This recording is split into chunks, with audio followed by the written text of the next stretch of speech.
Mike Perlman here for Techno Buffalo, reviewing the $50 with 2-year contract Pantech Pursuit 2. This is an AT&T phone. Follow me in my hot pursuit of the Pantech Pursuit 2.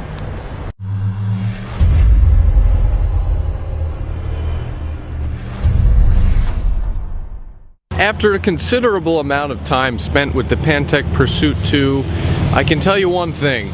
It's a phone that really does not offer much.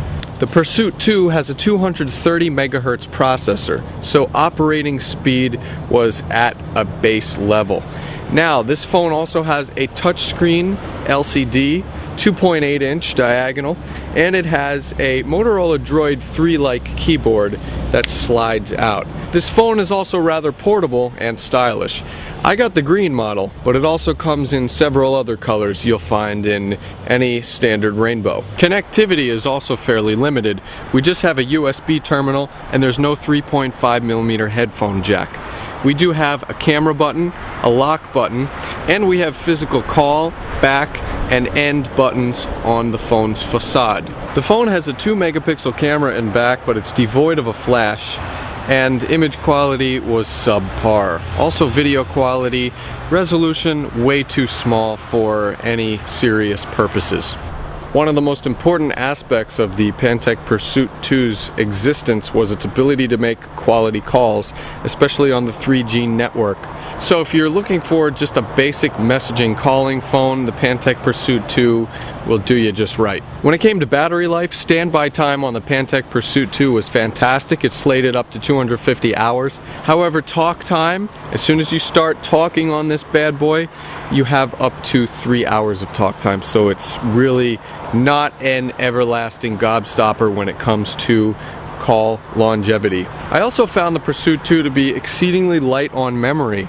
It doesn't even ship with a micro SD card in the back, and I think we have something like 217 megabytes of onboard storage. But of course, one of the most important things about the Pantech Pursuit 2 was its operating system.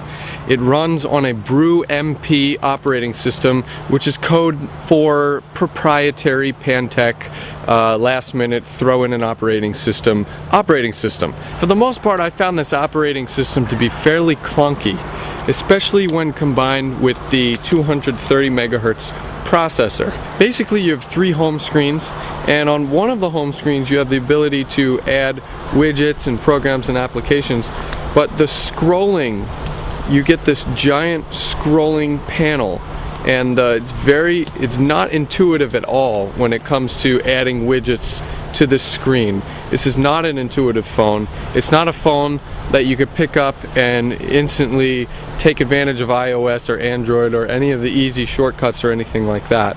And I also downloaded, I paid for Shazam, okay, and Shazam cannot even recognize song. The internet browser on this phone is anything but quick, anything but intuitive. It reminded me of the molasses swamp from Candyland.